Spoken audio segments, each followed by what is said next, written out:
Shalom, shalom, peuple du Seigneur. Nous sommes encore ce jour avec vous pour partager la parole du Seigneur dans ces temps que la terre est en train de traverser. Nous voulons partager la parole avec vous sur le thème « Les signes de ce jour ». Les signes de ce jour. Allons rapidement dans les Écritures, dans 2 Timothée chapitre 3, du verset 1 au verset 5. 2 Timothée chapitre 3, verset 1 au verset 5. Sache que dans les derniers jours, il y aura des temps difficiles. Car les hommes seront égoïstes, amis de l'argent, fanfarons, hautains, blasphémateurs, rebelles à leurs parents, ingrats, irréligieux, insensibles, déloyaux, calomniateurs, intempérants, cruels, ennemis des gens de bien, traîtres, emportés, enflés d'orgueil, aimant le plaisir plus que Dieu, ayant l'apparence de la piété, mais régnant ceux qui ont fait la force. Éloigne-toi de ces hommes-là. Amen. Pendant que nous partageons cette parole, dont je rappelle le thème, les signes de ce jour. Vous savez, chaque jour sur la terre ou chaque génération a son ou ses signes. Et les temps dans lesquels nous sommes en train de vivre, la Bible appelle ça les temps de la fin. Et l'apôtre Paul, de façon prophétique, avait vu en vision, puisqu'il était aussi prophète, que les âges à venir, notamment l'âge dans lequel nous sommes, il y aura des temps difficiles. Et lorsque nous voyons les caractéristiques des hommes de ce temps, sans l'ombre d'un doute, nous sommes réellement dans le tableau que l'apôtre Paul a défini ici. Nous voyons que nous les humains, nous sommes devenus égoïstes. Voyez-vous, même quand nous regardons sur les auteurs de nos nations, un seul individu a toute la richesse, ou un groupe d'individus a toute la richesse, et une grande partie de la population est dans la misère. Voyez-vous, nous voyons que dans nos sociétés, dans nos nations, se lèvent encore les hommes et les femmes qui sont devenus amis de l'argent. La cupidité est devenue notre mode de vie. On est tellement cupide que pour l'argent, on peut susciter des guerres. On peut tuer des nations, on peut tuer des peuples, on peut tuer des ethnies, simplement pour de l'argent. L'homme est devenu fanfaron, hautain, orgueilleux, alors que nous savons tous que l'orgueil précède la ruine. Le diable était le premier à manifester de l'orgueil. Et nous savons que c'est à cause de l'orgueil que Satan voulait mettre son trône au-dessus du trône de Dieu. C'est à cause de l'orgueil que Satan voulait être semblable au très haut, au Dieu tout suffisant, et il a été précipité sur la terre. Et la Bible nous enseigne que l'orgueil précède la ruine. Et Dieu a horreur aux hautains. Ce sont les caractéristiques des hommes de ce temps. Blasphémateurs, ils s'opposent à tout ce qui est révélation, à tout ce qui est parole de Dieu, à tout ce qui vient de Dieu. Les hommes sont devenus rebelles à leurs parents. Vous remarquez nos enfants, que ce soit en Europe, aux États-Unis, en Afrique, en Asie, partout. Les enfants ont une rébellion comme pas possible. Dès qu'un enfant surtout atteint 18 ans, c'est la liberté. On n'obéit plus aux parents. Alors que le Seigneur dit, enfants, obéissez à vos parents selon le Seigneur, afin que vos jours soient prolongés sur la terre. Mais les nouvelles générations de cet âge sont devenues rebelles aux parents. Voyez-vous, les enfants sont devenus des drogués. Ils passent leur temps dans les drogues, dans les boissons enivrantes. Ce sont les signes de ce jour. Nous sommes devenus ingrats. Il n'y en a que pour moi, il n'y en a pas pour les autres. Nous sommes devenus irréligieux. On n'a aucun intérêt pour Dieu. D'ailleurs,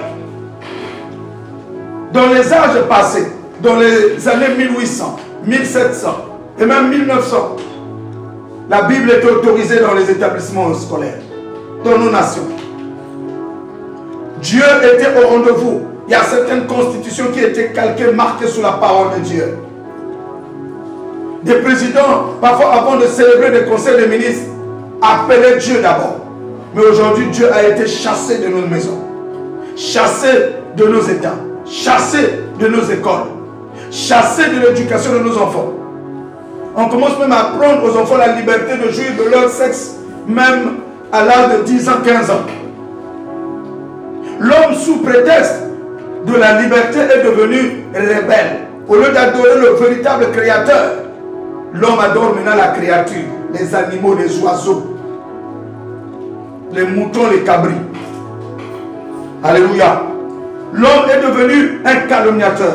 Surtout lorsqu'on voit, entre guillemets, dans nos églises, les calomnies sont devenues de l'acide sulfurique qui détruit, qui pollue les relations fraternelles. L'homme est devenu intempérant. Nous voyons la violence dans nos langages, la violence dans nos attitudes. Les gens sont devenus cruels. Regardez comment les chefs d'État ou un État s'oppose contre un État, tue les gens. La cruauté est dans le cœur de l'humain. Le mal ne cesse de monter. L'homme n'aime plus le bien. Et vous remarquerez que ces signes-là sont presque pareils aux signes qui précédèrent le déluge, à l'époque de Noé. À l'époque de Noé, quand les hommes se sont multipliés sur la terre, la Bible nous dit qu'ils naquirent des géants. Et la méchanceté était accrue, comme notre époque. Le cœur de l'homme à l'époque de Noé était porté sans cesse au mal, était porté sans cesse à tuer, à violer, à se rebeller contre Dieu, à être blasphémateur, à être irréligieux, à être ingrat. Et Dieu avait prévu une arche. Il a dit à Noé, ce puissant prédicateur, de préparer une arche. Et Noé a préparé l'arche. Ceux qui ont cru à la parole, qui se sont repentis, sont rentrés dans l'arche. Et le déluge est venu, il a détruit, l'eau a détruit tous les habitants, les animaux, les oiseaux, les arbres qui existaient sur la terre, à cause de la méchanceté du cœur de l'homme. Et bien, nous sommes dans la génération qui est en train de reproduire et même empirer les mêmes faits, les mêmes péchés que le peuple au temps de Noé. Qu'est-ce qu'allons nous attendre si ce n'est les jugements de Dieu qui vont s'abattre? Mais ces signes-là montrent aussi que les deux semences sont dans la maturité. Il y a l'ivraie et il y a le blé. Il y a les fils de Dieu et les fils du diable. Chacun commence à atteindre la maturité. Souvenez-vous que Jésus avait dit aux apôtres, lorsqu'il a montré la vision, qu'il y avait un homme qui avait fait son champ, et dans son champ, il avait semé le blé, et la nuit, un ennemi est venu à planter de l'ivraie.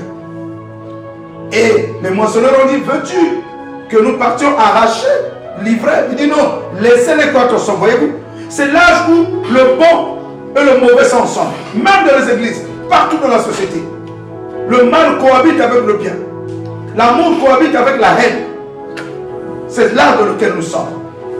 Voyez-vous, la Bible dit ici que les hommes sont devenus emportés, enflés d'orgueil, aimant le plaisir plus que Dieu. Il y a on voit des gens dans le monde qui se moquent de Dieu parce qu'ils sont pleins d'argent, pleins de gloire passagère. Ils oublient que l'homme n'est que semblable à de l'herbe des champs. l'homme passe et son souffle est entre les mains du Seigneur. Au lieu de glorifier le Seigneur, nous avons l'apparence de la piété, mais nous régnons ce qui fait la force de la piété, l'amour divin, la crainte de Dieu, la tempérance. Et nous avons rejeté ces valeurs. Et l'apôtre Paul conseillait Timothée de s'éloigner de ces hommes. Mais dans notre âge, dans lequel nous sommes en train de vivre, bien aimés dans le Seigneur, c'est un âge difficile. Voilà pourquoi nous devons regarder à ceci et faire attention. Si nous sommes en train de marcher comme des rebelles, il est temps pour nous de revenir à la parole. Or, tous ne reviendront pas à la parole. Ceux qui sont de Dieu, qui m'écoutent, vont croire que nous sommes dans des temps difficiles et c'est le moment de revenir au Seigneur. Mais ceux qui ne sont pas de Dieu, les moqueurs, ils vont se moquer. Mais un jour, le Seigneur, dans sa gloire, quand il descendra, il jugera tout homme sur la terre. Alors voir ce que le Seigneur conseille pour cet âge dans le livre d'Apocalypse, au chapitre 22. Permettez, Apocalypse chapitre 22, le verset 11 jusqu'au verset 13. Apocalypse 22, verset 11 à 13. Là-bas, il est dit ceci: que celui qui est injuste soit encore injuste. Que celui qui est souillé se souille encore. Et que celui qui pratique la justice le fasse encore. Que celui qui est saint se sanctifie encore. Je répète pour que nous comprenions. Que celui qui est injuste soit encore injuste. Que celui qui est souillé se souille encore. Et que le juste pratique encore la justice. Et que celui qui est saint se sanctifie encore. Voici, je viens bientôt. Et ma rétribution est avec moi pour rendre à chacun selon son œuvre. Je suis l'alpha et l'oméga, le premier et le dernier, le commencement et la fin. Oh, alléluia.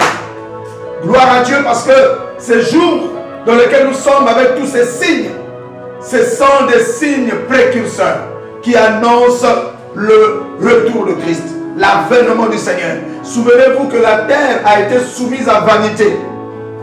La terre attend aussi sa délivrance. La Bible dit que la terre entière est sous la malédiction et elle attend sa délivrance. La terre attend sa rédemption. Les signes que je viens de vous dire là, chers amis, montrent que le Seigneur est à la porte. Mais quel est le conseil du Seigneur en ce moment? Que ceux qui sont saints continuent à se sanctifier. Voilà pourquoi j'aimerais nous exhorter à ne pas imiter le mal. La Bible dit: ne te laisse pas vaincre par le mal, mais il faut vaincre le mal par le bien. Ne te laisse pas vaincre par le mal, mais il faut que tu sois victorieux du mal en restant dans la volonté parfaite de Dieu, en pratiquant ce qui est juste. La Bible dit que celui qui est juste soit encore juste. Donc Dieu demande à ceux qui craignent son nom, à ceux qui aiment son avènement, à ceux qui sont remplis de son amour, de continuer à se perfectionner dans cet élan. Il dit encore que ceux qui se souillent encore. Donc que les blasphémateurs continuent à blasphémer. Que les incrédules continuent à être incrédules. Que les menteurs continuent à être des menteurs. Parce que c'est une affaire de nature. C'est une affaire de sémence. C'est une affaire de livret et du blé. Le blé, c'est la sémence parole. C'est la sémence Jésus-Christ. C'est les enfants du royaume. C'est ceux qui, même quand ils sont dans le péché, lorsqu'ils écoutent la parole de Dieu, ils décident de se repentir comme l'enfant prodige et ils reviennent à Dieu. Livrés, c'est les enfants du malin, les enfants de la rébellion. C'est ceux qui écoutent la parole et se moquent et rejettent la parole et continuent et persévèrent dans le mal. Parce que dans leur cœur, ils n'ont pas la sémence de Dieu. Ils n'ont pas le cœur de Dieu. Alléluia. Mais Dieu exhorte à celui qui m'entend de continuer à se sanctifier, de continuer à être juste, de continuer à faire le bien. Car tout homme, toute femme sur la terre qui manifeste la nature de Christ moissonneront au temps favorable la vie éternelle. Il dit au verset 14 d'Apocalypse 22, heureux ceux qui lavent leurs robes afin d'avoir droit à l'arbre de vie et d'entrer par les portes de la ville. Dehors, les chiens, les enchanteurs, les impudiques, les meurtriers, les idolâtres et quiconque aime et pratique le mensonge. Voyez-vous? C'est identique à 2 Timothée 3 que nous avons lu. Que si nous persévérons dans le mal, si nous persévérons à être des traîtres, des gens enflés d'orgueil, des calomniateurs, des blasphémateurs, des hommes irréligieux, nous serons jetés dans les ténèbres du dehors. Nous n'entrerons pas dans la vie éternelle. Nous n'entrerons pas dans la gloire éternelle. C'est ce que la parole dit. Voilà pourquoi dans ces temps difficiles, il est préférable, bien-aimés dans le Seigneur, que tous nous puissions revenir à la parole. Que tous nous puissions laver notre robe par le moyen de la parole. Que tous nous puissions renoncer à la fausse piété, mais que nous puissions rechercher la piété intérieure qui consiste à craindre le Seigneur, qui consiste à aimer le Seigneur et à aimer davantage son prochain comme soi-même. Voyez-vous, dans ces temps si difficiles où la terre entière est en train de partir, rien ne changera. Les saints vont continuer à être saints, les justes vont continuer à être justes, les pieux vont continuer à être pieux, et les pécheurs qui ne vont pas saisir la grâce de Dieu vont continuer à se vautrer. L'apôtre Pierre disait qu'il y avait des hommes qui ont entendu la parole lorsqu'il avait prêché, qui sont devenus entre guillemets des croyants, qui venaient dans la synagogue, qui adoraient. Mais quand l'épreuve est venue, quand la persécution est venue, l'apôtre Pierre dit, ils sont tous retournés à leur ancienne vie. Et il a dit, il leur est arrivé un proverbe fait, la truie lavée est repartie à la boue, et le chien est reparti à ce qu'il a vomi. Voyez-vous? Donc, l'évangile, c'est l'acceptation de Jésus comme Seigneur et Sauveur personnel. L'évangile, c'est le renoncement aux œuvres mortes. L'évangile, c'est le renoncement à toutes ces caractéristiques du temps de la fin. Le renoncement de l'amour du monde. Car il est écrit que si quelqu'un aime le monde, l'amour du Père n'est pas en lui. Et lorsque l'amour du monde est en nous, vous allez constater que ce que nous venons de voir comme des signes, ça va rien nous dire. Nous allons trouver ça normal. Nous allons trouver ça naturel de vivre ainsi. Mais celui qui est de Dieu, qui a été prédestiné, qui a été appelé, sentira dans son âme le désir profond de se justifier, le désir profond de se sanctifier, le désir profond de revenir à la parole. L'apôtre Paul disait à Timothée, éloigne-toi de ces hommes. Frères et sœurs, c'est le temps pour nous de s'éloigner de ce monde. Jésus disait que je prie pour vous. Je prie pour que vous ne soyez pas ôtés du monde, mais en étant dans le monde, que vous n'imitez pas les pratiques du monde. Que le monde ne vous domine pas. Que le monde ne vous contrôle pas. Car il a dit, vous êtes dans le monde, mais vous n'êtes pas de ce monde. Frères et sœurs, nous ne voulons plus être otages des principes du monde. Otages de la puissance de Satan qui agit dans les fils de la rébellion. Parce que nous avons été transférés des ténèbres à la lumière. De la puissance de Satan à la bonté et à la grâce de Dieu. C'est l'heure pour nous, frères et sœurs, de nous relever et de renoncer à ce monde qui veut nous envoûter, qui veut nous envahir, d'élever les regards vers la gloire céleste, d'élever les regards vers notre époux, afin que notre robe, que notre caractère, que notre cœur soit complètement lavé et que nous soyons comme Timothée, à qui l'apôtre Paul a attesté, éloigne-toi de ces hommes. Que le Seigneur vous comble là où vous êtes. C'est un temps important. Un temps difficile, mais un temps important. Parce qu'il y a quelqu'un qui frappe à la porte. Et c'est dans ce temps dans lequel nous sommes que Jésus est jeté dehors.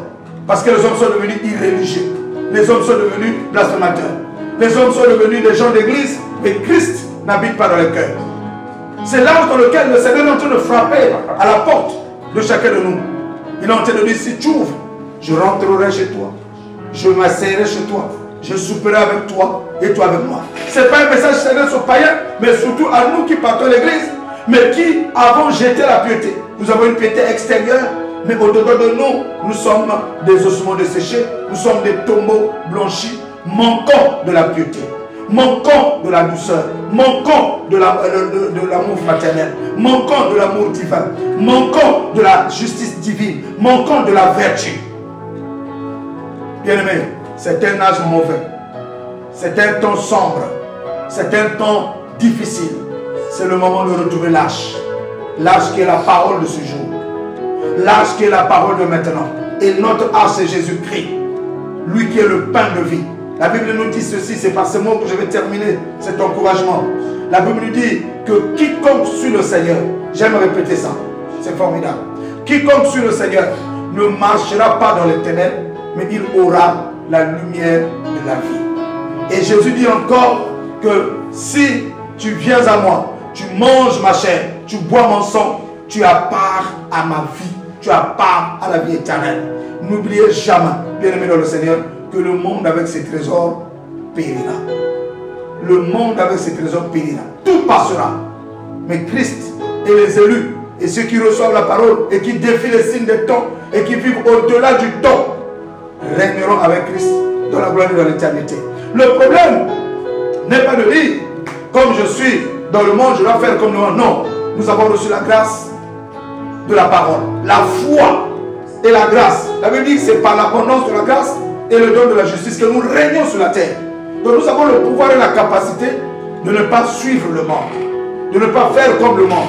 Nous avons la grâce et la capacité de dire non au monde, non à ce système, parce que Christ vit en nous. Par nous-mêmes nous ne pouvons pas, mais par Christ nous pouvons. Que le Seigneur vous bénisse, que le Seigneur vous comble, que le Seigneur permette à chacun d'ouvrir ses yeux pour regarder que le temps est avancé. Le jour du Seigneur est proche. Que chacun de nous se sanctifie, que chacun de nous cherche le Seigneur, que chacun de nous soit dépouillé des ténèbres, que chacun de nous soit libéré de l'égarement et de l'aveuglement.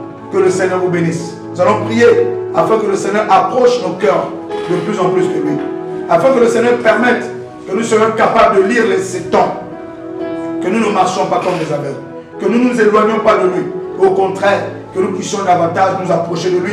Comme Timothée, nous puissions nous éloigner de ce monde. Nous puissions nous éloigner de son système de pensée pour rentrer dans le système de pensée du royaume de Dieu. Le Seigneur nous a aimés comme on n'a jamais aimé. Il nous guide chaque jour comme une étoile dans la nuit. Quand nous partageons le pain, il nous donne son amour. C'est le pain de l'amitié, le pain de vie. C'est mon corps,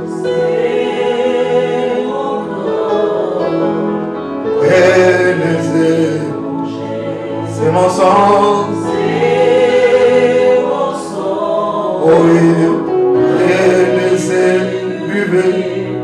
Car je suis la vie et je suis l'amour. Ô Seigneur, emporte dans ton amour. Oui Seigneur, ta parole est un pain, une nourriture, un breuvage. Nous venons de la partager. Tu as dit quiconque mangera ta chair et boira de ton sang aura la vie éternelle en lui. Or ton sang et ta chair, c'est ta parole révélée.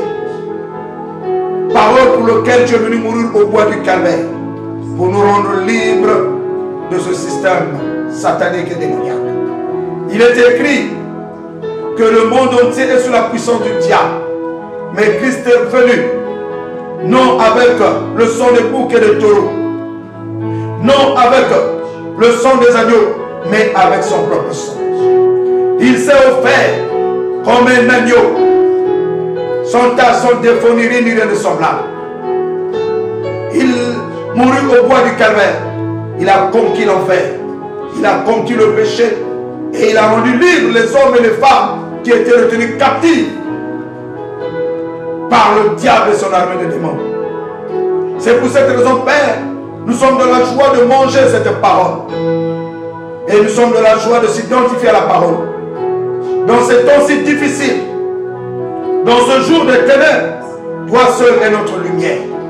Laisse que ceux qui ont reçu la parole puissent prendre la ferme engagement de te suivre, la ferme engagement de te servir, la ferme engagement de renoncer à leur propre vie, la ferme engagement de renoncer à leurs pensées et de te suivre en esprit en vérité et de t'accepter dans leur cœur et dans leur vie comme Seigneur et Sauveur personnel.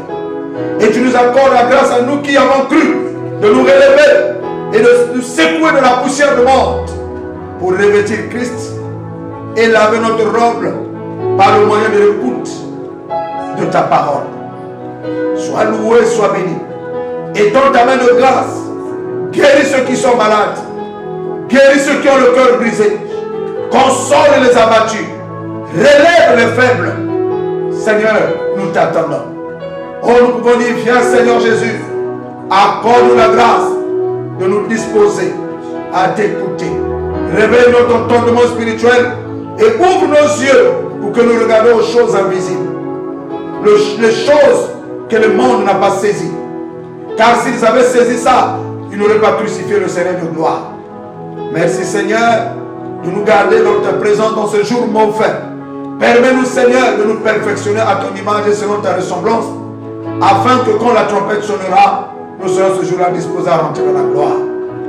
Bénis l'auditeur visible et invisible par la puissance de ton Saint-Esprit et au nom suprême de Christ Jésus. Amen. C'était le pasteur Herman Mouniengue de l'Assemblée chrétienne du plein évangile, Puits de vie au Congo-Brazzaville. Que le Seigneur vous garde. Shalom, shalom.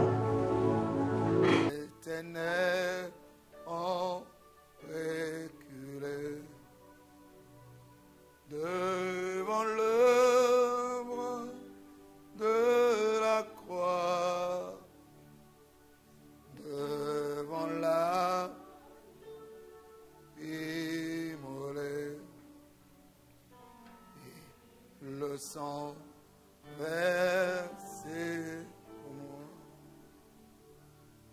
que le faible dit, je suis fort.